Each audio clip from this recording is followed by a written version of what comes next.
50EuroCents coin from 2002, minted in Germany, with the J Mint mark representing the Hamburg Mint. This coin was part of Germany's very first EuroCent series, when the euro was introduced in 2002.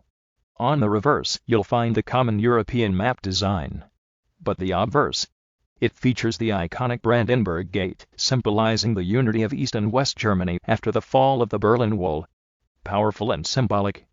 Now let's talk value in 2025. If your coin is circulated, it's usually worth 0.50 in uncirculated or brilliant condition. The value can go up to 1 or 2. Got a minting error, like off-center strike or double die? You might get 5 to 15 or more from collectors. So check your change. That 50-cent coin could be more valuable than you think, especially with the right condition or rare minting flaws.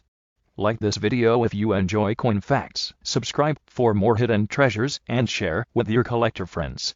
Thanks for watching, and happy coin hunting.